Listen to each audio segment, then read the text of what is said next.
Agora tá?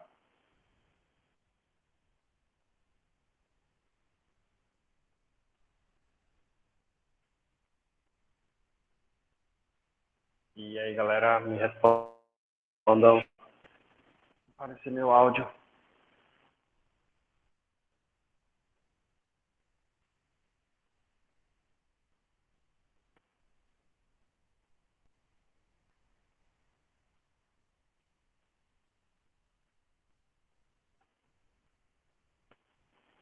Tá... Estão me ouvindo ou tá mutado?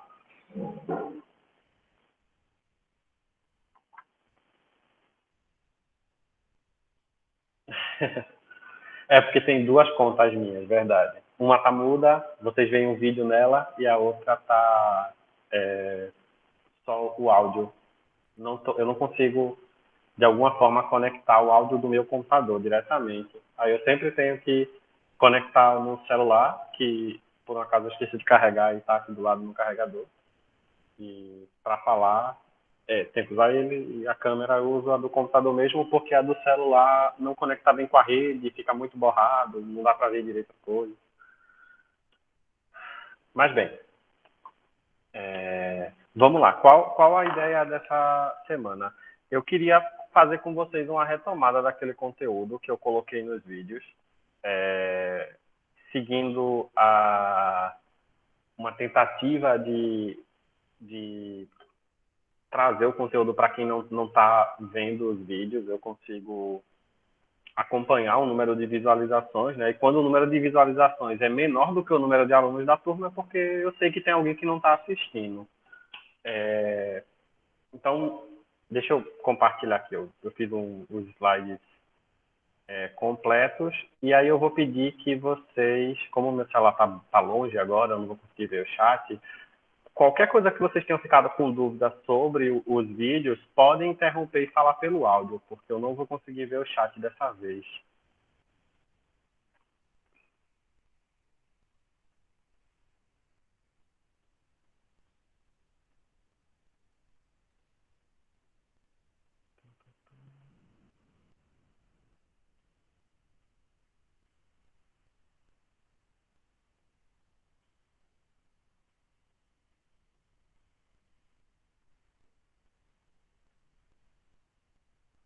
Estão vendo minha tela já?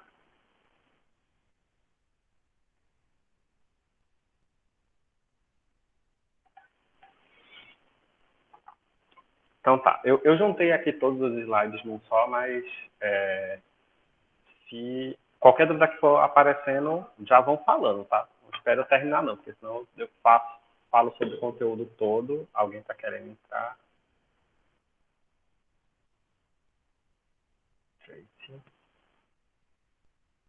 Essa é outra coisa ruim de vocês não entrarem pelo e-mail acadêmico, pelo escolar, né? Eu tenho que autorizar a entrada um por um.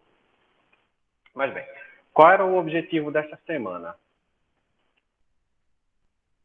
Vocês estão percebendo que a gente está tendo que avançar bem rápido, né, sobre os conteúdos, porque cada semana de aula nossa seria o equivalente a 3 semanas de aula quando a gente estava no presencial. Então, tem que dar ondulatória, por exemplo, que é um tópico bastante extenso e bastante importante, todo de uma vez. Eu não tinha a opção de fazer mais lento do que a opção que eu já dei. Então, o que a gente precisa saber? O que a ondulatória estuda? Bem, às vezes fica meio confusa a definição do que a ondulatória estuda, que parece dizer que a ondulatória estuda as ondas, e as ondas é aquilo que a ondulatória estuda, a gente fica meio amarrado um no outro, mas o exemplo mais comum de coisas que a ondulatória estuda, que a gente pensa, são as ondas do mar, embora essa partezinha aqui da onda do mar, onde forma a espuma, não é uma onda no sentido físico das coisas, porque ela não carrega, uma onda não deveria carregar matéria, e esse pedaço aqui carrega matéria sim. A onda é essa parte que está até aqui, mais ou menos, antes da onda quebrar. Né? Em geral, o termo mais usado para definir o que é a ondulatória estuda são perturbações que se propagam no espaço sem transportar matéria. Essa é a parte mais importante. E aí, como esse pedaço final da onda ele carrega a matéria, ele empurra a areia para frente e para trás, ele traz sargaço do mar para dentro da praia, ou ele leva a sujeira da praia para dentro do mar. Então, esse pedaço aqui não é uma onda, tá bom? Só a parte anterior. E aí a gente coloquei lá no vídeo algumas classificações, coloquei a classificação quanto ao qual é o meio que a onda se propaga, e aí a onda, quanto ao meio, ela pode ser uma onda mecânica, porque ela precisa de um material para se propagar, tipo as ondas na superfície da água quando cai uma gota. Precisa da água para ela se propagar. Uma onda sonora, ela precisa do ar para se propagar, pelo menos do ar, né?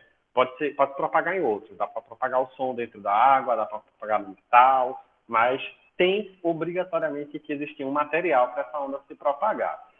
Se a onda não precisar de material nenhum para se propagar, ela vai ser chamada de onda eletromagnética, e o exemplo mais clássico que a gente tem aqui é a luz.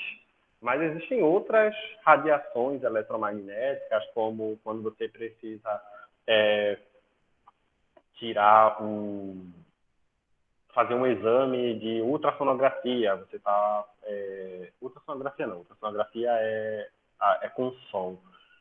Mas raio-x ou tomografia, todos eles usam radiação eletromagnética que você não consegue ver, né? O infravermelho, que até hoje ainda é utilizado nos controles remotos que você usa em casa na TV, provavelmente, são exemplos de radiação eletromagnética. Elas não precisam de um material, mas não quer dizer que elas não se propagam em material, tá bom? Elas podem se propagar, você pode ter água como meio, e a luz se propaga dentro da água. Não também quando se propaga no ar ou no vazio, mas se propaga. Não é obrigatório que não tenha material nenhum, mas ela não precisa do material. O material é um adereço para ela, tá bom? A outra maneira de classificar é quanto à forma de propagação da perturbação. E aí, se a perturbação estiver aqui, ó, veja que essa onda ela está se propagando daqui da esquerda para a direita, e as moléculas do material estão oscilando aqui, ó, da esquerda para a direita. Assim. Então, ela anda da esquerda para a direita, e o material sofre perturbação também da esquerda para a direita. Então, essa onda é uma onda longitudinal. A direção de propagação e de perturbação é igualzinha. Já numa onda transversal, as direções não são iguais, são ortogonais. Ela se propaga da esquerda para a direita, mas ela vibra de cima para baixo. Então, essa é uma onda transversal. Tem ondas que misturam essas duas propriedades, e essas são as ondas que a gente chama de ondas mistas. E aí, um exemplo de onda mista são as ondas do mar. E esse é um dos motivos pelo qual as ondas do mar acabam quebrando. É que elas têm dois tipos de propagação, uma longitudinal e outra transversal, e a mistura dessas duas ondas acaba interagindo com o material do fundo do recipiente onde ela está se propagando. No caso do mar, é com o leito mesmo do mar, né? Ou, na verdade, já é mais na praia, né? Então, seria mais próximo da praia. Essas oscilações acabam interagindo com o fundo ali de areia, e isso acaba causando uma modificação no formato da propagação e acaba fazendo a onda quebrar. Também tem outros efeitos envolvidos, a gente até falou de um deles, tá bom? Mas na propagação, uma onda mista, ela tem as duas direções de propagação. Uma que é perpendicular, essa aqui, essa parte do movimento para cima e para baixo, e uma que é na mesma direção da propagação, que é essa oscilação aqui da esquerda para a direita, que a onda está fazendo. Bom, no curso de física aplicada, a gente vai precisar muito das ondas periódicas, que são as ondas que a perturbação ela se repete ao longo do tempo. Então, o formato dela é muito parecido. Se você pegar um pedaço ou outro pedaço, você vai ver coisas muito parecidas. E a oscilação aqui, ó, se você seguir só esse ponto vermelho, você vai ver que esse ponto vermelho, na verdade, ele não anda para frente e para trás, ele só anda para cima e para baixo, enquanto que a onda está se deslocando aqui para a direita. Mas os pontos do material, na verdade, só fazem o movimento de sobe e desce. Tá bom? O intervalo de tempo entre duas dessas perturbações é o que a gente chama de período. Eu tirei um um screenshot aqui, pausei aquele GIF para a gente conseguir ver. Esses dois pontozinhos aqui, mais altos da onda, a gente dá o nome de crista, enquanto que esses dois pontos mais baixos aqui embaixo a gente chama de vale. Se você medir a distância entre duas cristas ou a distância entre dois vales, você vai encontrar uma distância que a gente chama de comprimento de onda. E a gente representa por lambda, e esse lambda acaba aparecendo muito no estudo da ondulatória. Tá bom? Outra característica importante da onda é a frequência de uma onda, que basicamente mede o número de vezes que teve uma oscilação por unidade de tempo. Eu coloquei aqui a imagenzinha, um GIF que eu já tinha encontrado pronto, né, desses dois cangurus. Vejam que o tempo que eles demoram para ir da esquerda para a direita é o mesmo. Quer dizer, eles estão se deslocando daqui para cá com a mesma velocidade. Só que esse canguru de cima, ele tem que pular mais vezes. Então, ele está com uma frequência mais alta. Ele pula mais vezes num certo intervalo de tempo. Enquanto que o de baixo, ele pula menos vezes no mesmo tempo. Então, ele está com uma frequência baixa. Tá? Frequência alta, muitas repetições. Frequência baixa, poucas repetições. Também tem uma relação que não é muito difícil de ver. Aqui, quando a frequência é alta, quando ele pula muito, a distância aqui entre dois picos é menor. Então, frequência alta, comprimento de onda baixo. Enquanto que frequência baixa, aqui, ó, o comprimento de onda acaba ficando maior quando a propagação é na mesma velocidade. Então, dentro do mesmo material, que a velocidade porque a velocidade é uma característica do material, quanto maior a frequência, menor o comprimento de onda. Bom? E a relação entre o período, que mede o tempo para fazer uma oscilação, e a frequência, que é o número de oscilações que faz no intervalo de tempo, é essa aqui. A frequência é o inverso do período, ou o período o inverso da frequência. Qualquer um dos dois já não mesmo. Bom? E aqui eu encerrei a introdução, a ondulatória, e a gente partiu para estudar outros dois fenômenos importantes da ondulatória, a reflexão e a refração. Para dar um exemplo de como é que a reflexão é utilizada, eu tentei trazer a ecolocalização que os golfinhos utilizam quando estão caçando, por exemplo. O que é que os golfinhos fazem? Eles emitem ondas sonoras. Essas ondas sonoras, quando encontram com alguma barreira, elas retornam. E aí, baseado no tempo que demorou para a onda ir e voltar, o golfinho sabe a que distância é que o peixe que ele está caçando, por exemplo, está. Essa onda que foi e voltou, ela sofreu um fenômeno chamado reflexão. Ela foi refletida no peixe. E o som que volta, popularmente, ele é chamado de eco. Cientificamente, o eco não é toda onda sonora que bate e volta. Uma onda pode bater e voltar e gerar um eco, gerar uma reverberação ou gerar um aumento, né? A gente não vai se preocupar muito com essa diferenciação, mas para quem, por exemplo, estuda acústica em ambientes fechados, como, por exemplo, quem está preocupado com a acústica de uma sala de música, então ele tem que levar em conta a diferença entre todos esses tipos, porque alguns deles são desejados, outros são indesejados.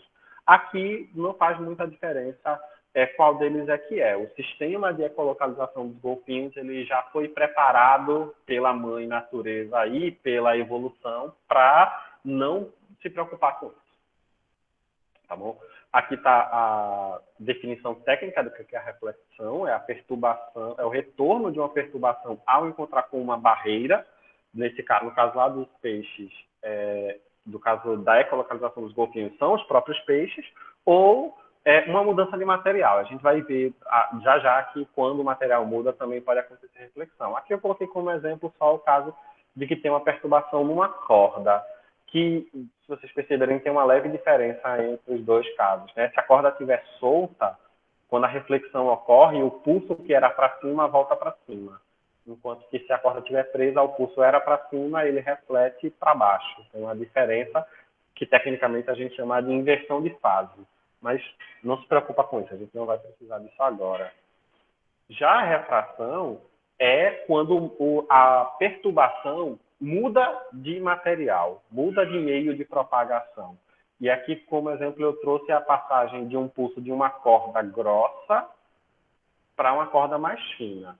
Vejam que quando a onda passa deste lado para este lado aqui, tem uma mudança no tamanho da amplitude. Essa mudança é até importante em algumas aplicações, tá? E também é possível ver o seguinte: quando a onda chega aqui, nessa mudança de material, não é uma barreira, é só uma mudança de material, mas também tem uma reflexão aqui. Ó. Ela vai, aí um pedaço do pulso passa, outro pedaço do pulso volta. Né? E aí eu falei que a gente poderia estudar um pouquinho do quebrar das ondas com um efeito futuro. O efeito futuro era justamente a refração. Né? A onda... Opa, volto aqui. Quando uma onda chega aqui próximo ao finalzinho da praia, a profundidade... Eu esqueci de colocar um slide mostrando isso, desculpa. A profundidade vai ficando cada vez menor. E essa mudança na profundidade é equivalente a mudar o material em que ela está. Porque um tanque com... Um tanque não, né? Uma onda no mar que se propaga com o fundo a 1 quilômetro de distância não tem a mesma liberdade de uma onda que só tem 25 centímetros de distância, porque tem muito mais influência do fundo ali. Essa mudança de material na propagação da onda do mar faz com que, isso está em uma das nossas atividades, a velocidade de propagação da onda vá diminuindo. Quanto mais profundo é a onda, mais rápido ela se propaga. Quando ela vai chegando no mar, na borda, né, ela vai ficando mais lenta. Isso faz com que, como também, ao se aproximar da beira da praia, a amplitude da onda aumenta, a parte de cima da onda se move mais rápido do que a parte de baixo. E é por isso que a gente sempre vê aquela parte de cima como se a onda dobrasse por cima dela mesma. Né? A parte de cima se joga para frente da parte de baixo. E isso acontece por conta da refração da onda do mar quando ela chega próximo na praia. Só que aí quando ela começa a quebrar, ela já começa a carregar matéria, aí deixa de ser onda. Então tem toda um conjunto mais complexo de informações. Não é só a refração, mas a refração é um dos fatores importantes para o quebrar das ondas. Sempre que uma refração ocorre, a velocidade de propagação muda, e é por isso que eu digo que quando a onda está se aproximando, a onda do mar está se aproximando da praia, ela vai sofrer uma refração, porque vai mudando a velocidade, e também pode acontecer uma mudança na direção, e essa imagem aqui é um exemplo de quando a luz, por exemplo, sofre uma refração, e aí a luz que vem desta parte aqui, está dentro da água, ela sofre um desvio que faz a gente pensar que a luz que vem do corpo vem de uma direção e a luz que vem da cabeça vem de outra direção. Na verdade, é só porque a luz que veio para cá, ela teve que ser desviada e esse desvio faz parecer que o corpo está em outro lugar. Mas essa cabeça aqui pertence a essa mesma pessoa. Bom?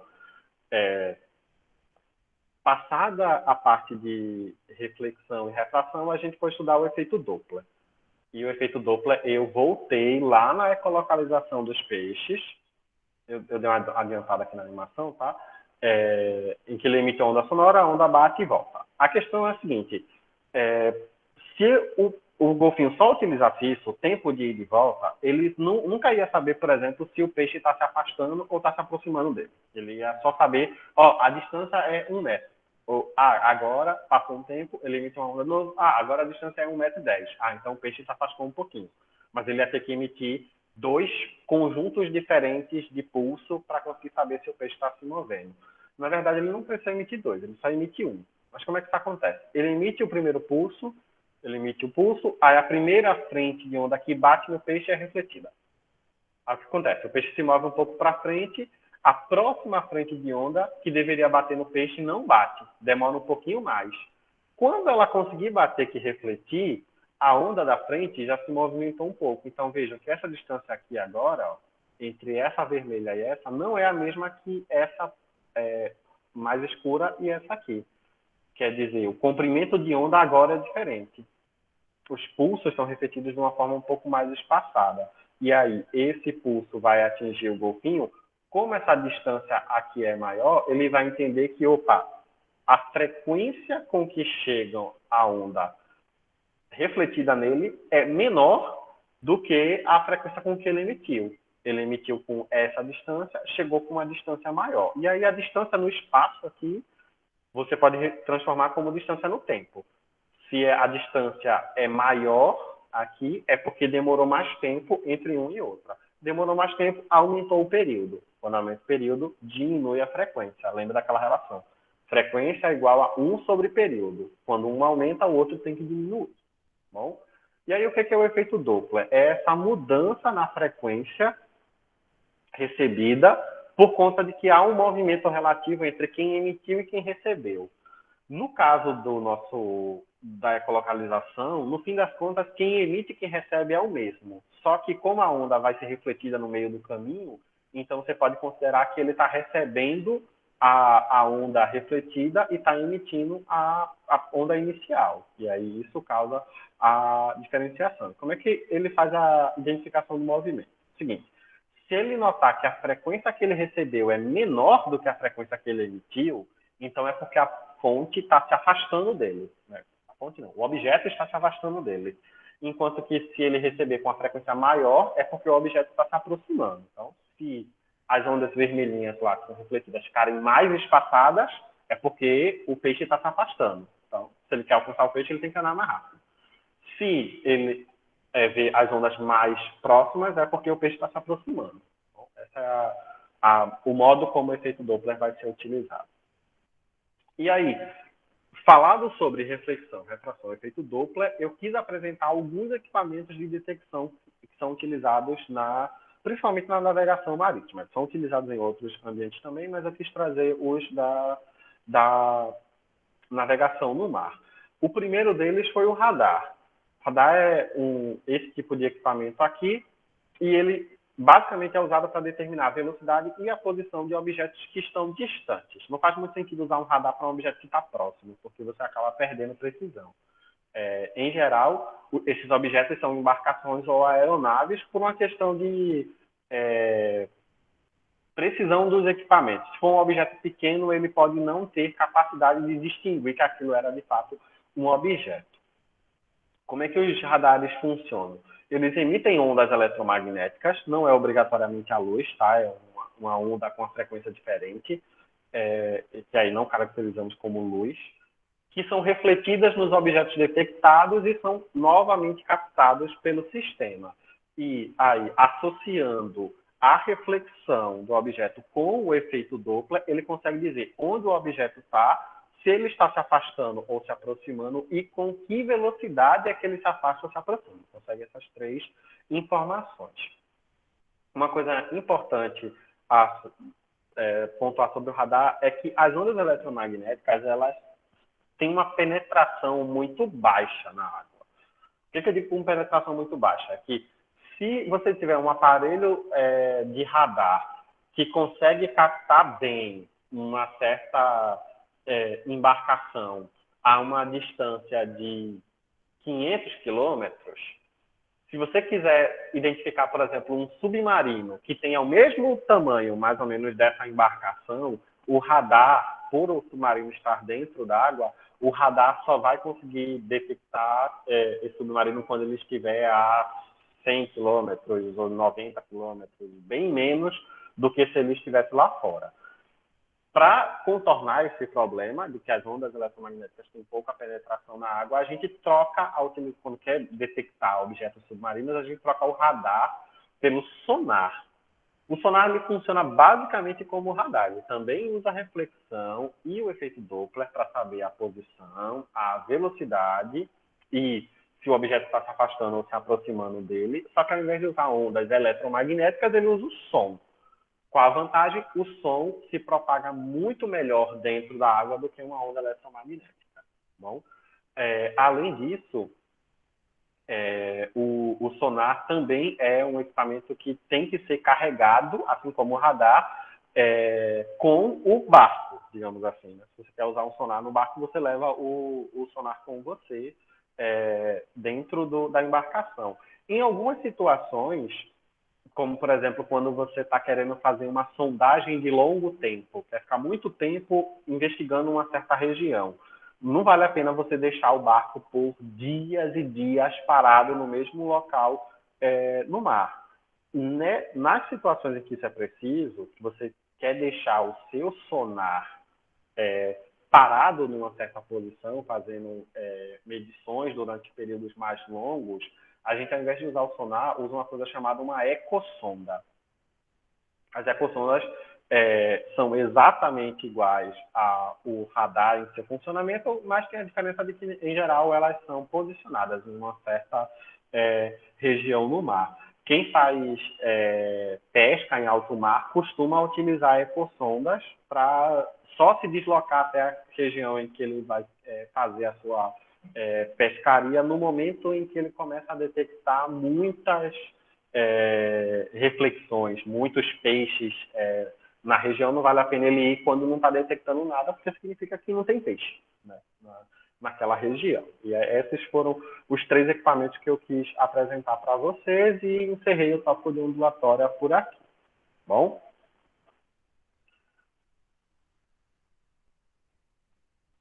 Vamos lá. O que é que eu estou vendo aqui? Deixa eu encerrar essa apresentação.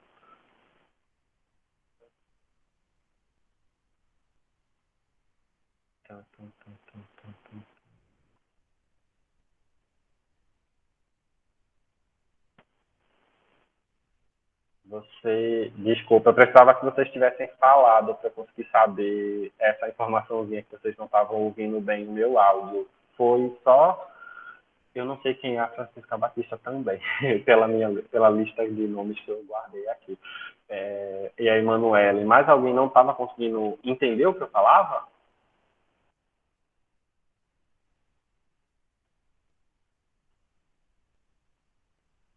Ou me abandonaram? Tá, então, Emanuele, e quem mais teve problema de entender o que eu estava falando, a aula vai ficar gravada e aí provavelmente com a gravação vocês não vão ter as interrupções por conta da internet, tá bom? Eu vou colocar lá no YouTube e aí o áudio fica limpinho, vocês podem, se a internet estiver ruim, deixa carregar um pouquinho, aí ouve sem nenhuma interrupção, tá bom? Deixa eu só confirmar, já que não teve nenhuma interrupção. Ficou tudo claro sobre esse tópico de ondulatória? Teve alguma coisa que ficou difícil de entender, que não tá dando para avançar nas atividades por conta disso? Eu coloquei essa semana, acho que 3 atividades para vocês. Deixa eu só confirmar aqui. Essa semana de ondulatória. Eu coloquei a atividade dos navios, coloquei a atividade do camarão, coloquei a atividade de frequência, né, que é o formulário com as questõezinhas, e eu tenho uma outra atividade que eu vou colocar hoje, tá bom? E aí eu queria também tentar combinar uma coisinha aqui com vocês. Eu estou vendo que muita gente vai realmente deixar para entregar as atividades lá na última semana. E no nosso planejamento de aula, na semana que vem a gente vai falar sobre eletromagnetismo, né, sobre circuitos elétricos e tudo mais. E aí, depois disso, tem 2 semanas consecutivas para a gente falar sobre motores elétricos. Desculpa, realmente tem outra, não tem jeito. Lembrem-se que cada semana de aula que a gente está tendo aqui é equivalente a 3 semanas no presencial. Então, se eu coloco 3 atividades na semana, e é o que eu coloquei nessa, né, 3 atividades avaliativas, é como se eu tivesse feito um exercício em cada aula. Basicamente é isso. Infelizmente, o formato modular ele é vantajoso se você estiver muito dedicado a fazer todas as atividades todo dia. Mas qualquer descuido, se acumulam muitas atividades de uma vez.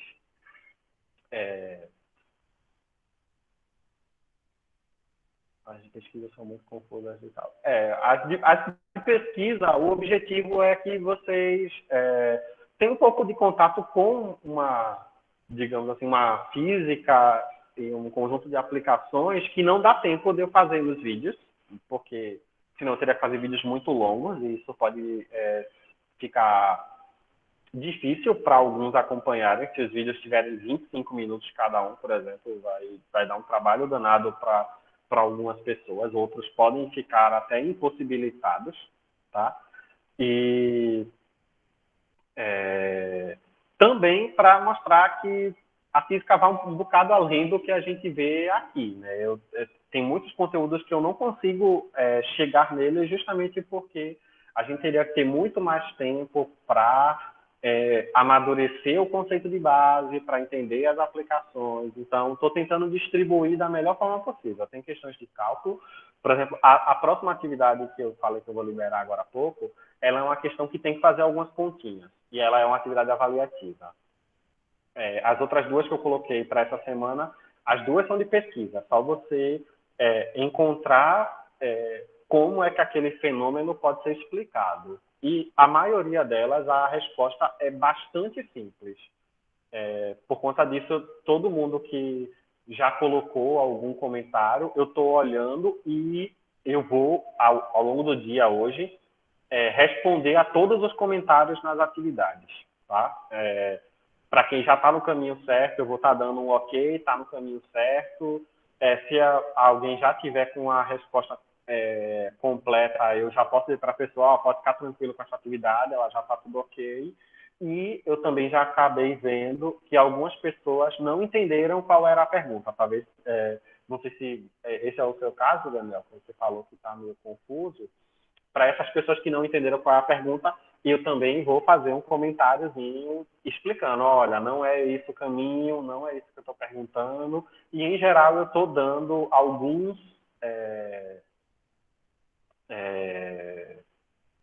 como é o nome? Algumas dicas, digamos assim, de como chegar no que eu estou procurando, tá bom? Vamos lá. Tá cheio de comentário aqui agora. Eu não sei. Jonathan disse que não sabe responder nenhum dos dois. Jonathan, vamos ter que se esforçar um pouquinho mais hoje. Rodrigo tem 4 atividades para o dia 18 e só uma para domingo.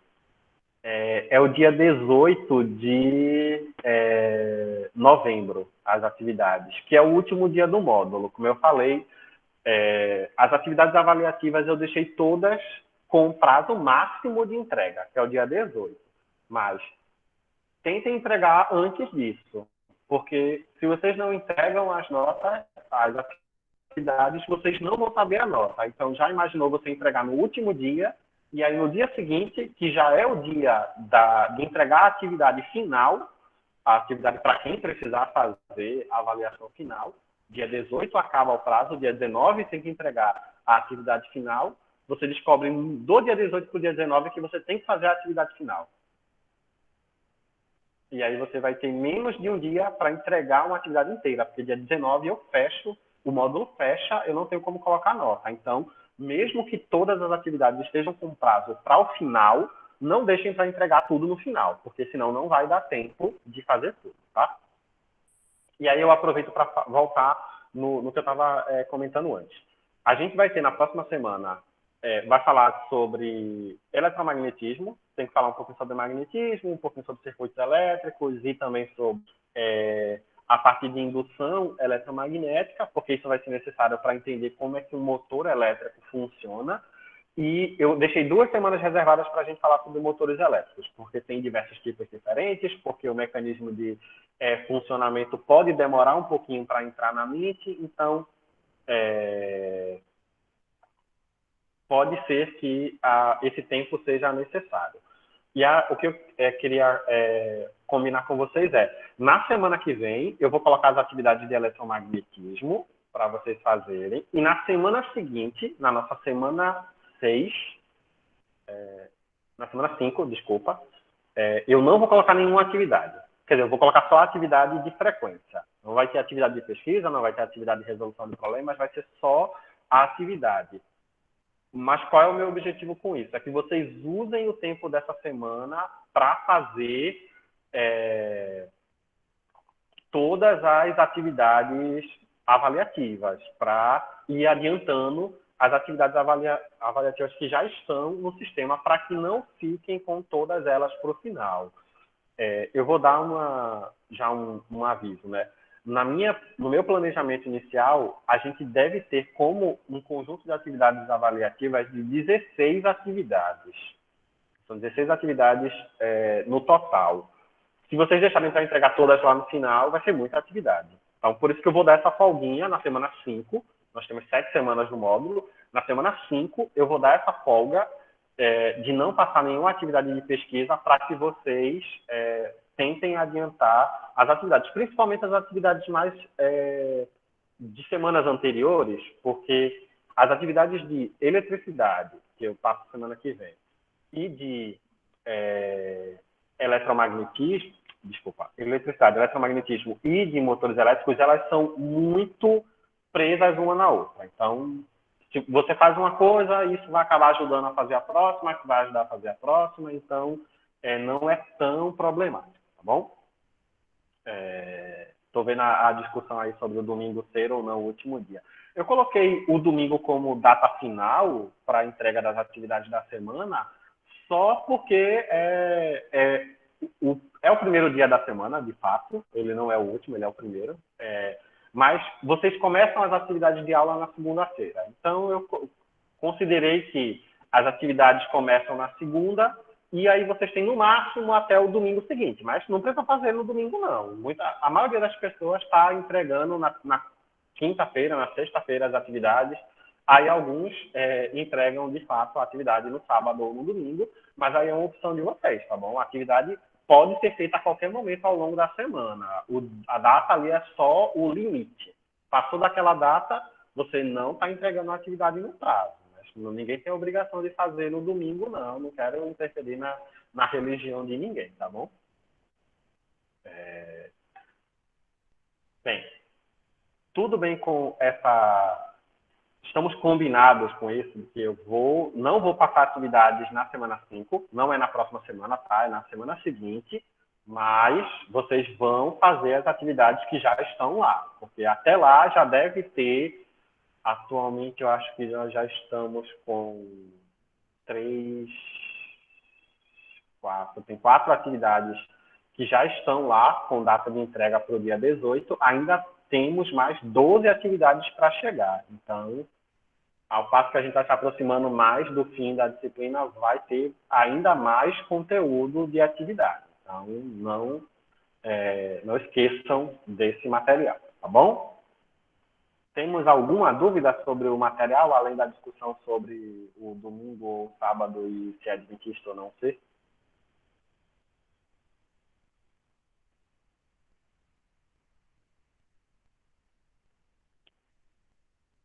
Não? Tudo de boa? Então tá. Já já eu vou liberar a próxima atividade de avaliativa. A forma que o Rodrigo deixa a gente... Como é que eu deixo vocês aperreados? Eu tô sendo a pessoa mais tranquila do mundo. Não estou apressando ninguém com prazos, mas aí vocês têm ônus e o bônus, né? Não tem prazo curto para entregar as atividades de avaliação. Entretanto, se vocês decidirem deixar tudo para o final, vai ser uma guerra a terminar todas, tá bom? Não havendo nenhuma dúvida mais sobre o tópico da semana, eu vou encerrando por aqui. Eu vou encerrar